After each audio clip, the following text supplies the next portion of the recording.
Notre dossier sport s'intéresse cette semaine à une discipline inclusive, proche du tennis de table. Le showdown est destiné aux personnes malvoyantes. Nous avons rencontré un Rémois parmi les meilleurs au niveau régional. Et puis, dans le reste de l'actualité en France, quand sport rime avec inclusion. À Reims, une association permet aux personnes malvoyantes de pratiquer le showdown, une discipline proche du tennis de table et dans laquelle le Rémois Geoffrey Courtine excelle au niveau régional. Thomas Cordia et Anthony Capra l'ont rencontré lors de l'une de ses séances d'entraînement. Un service rapide et précis, difficile à contrer pour les adversaires de Geoffrey Courtine. Le Rémois pratique depuis plus de 2 ans le showdown, un mélange d'air hockey et de tennis de table adapté aux personnes malvoyantes et non-voyantes. La discipline fait désormais partie du quotidien de ce passionné.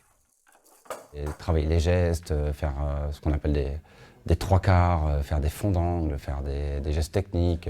Ça reste, j'adore faire ça, j'adore pouvoir progresser sur ces gestes, les travailler, les retravailler, les améliorer. Dans les locaux de la polyclinique Les Bleuets à Reims, le sportif de 42 ans s'entraîne 4 fois par semaine pour les compétitions. Il a cette année remporté en équipe la médaille de bronze de la Coupe de France de showdown. Une belle récompense pour celui qui, 6 mois après ses débuts, était arrivé sur le podium en 3e division. Il s'en rappelle encore. Je remporte la médaille d'argent et je repars de là-bas avec des étoiles plein les yeux. J'ai dormi pendant 1 semaine avec ma médaille. Plus je vais faire de matchs à l'international et contre des joueurs plus forts que moi, plus mon niveau va monter et je vais prendre de l'expérience et je vais aussi pouvoir le partager avec mes amis de mon club.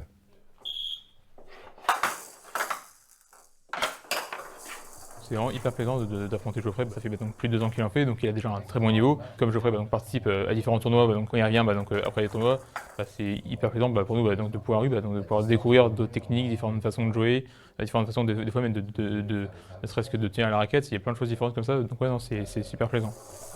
Pour arbitrer les matchs comme lors des compétitions officielles, Geoffrey et les membres de l'association Le Regard au bout des doigts font appel à des personnes voyantes. En stage, ces étudiantes en STAPS ont découvert le showdown grâce à eux. C'est particulier, effectivement, sans la vue.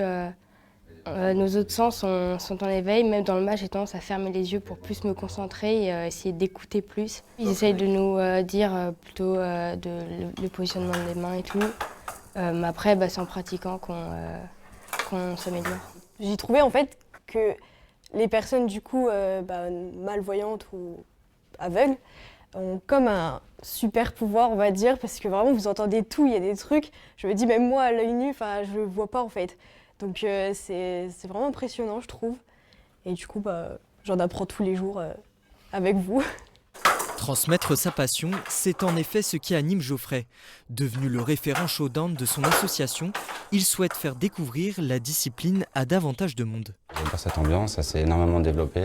Là aujourd'hui, on est 20 licenciés à pratiquer le showdown, 5 enfants et 15 adultes. Et c'est vraiment super. Et c'est grâce à son expertise que la discipline rencontre un tel succès dans l'association, selon sa présidente. Il est hyper dynamique et quand on aime le sport, on sait le vendre et on sait donner envie aux autres de jouer. Donc là maintenant, quand j'entraîne les petits, eux ce qu'ils veulent c'est jouer avec Geoffrey. Et j'entends parler des autres clubs qui ont peur du club rémois, alors que ça fait seulement 2 ans qu'on est dans le mouvement. Geoffrey et plusieurs membres de l'association seront présents pour les championnats de Division 2 de showdown. Ils auront lieu à Reims du 13 au 15 mars. Comme chaque samedi, je vous propose de prendre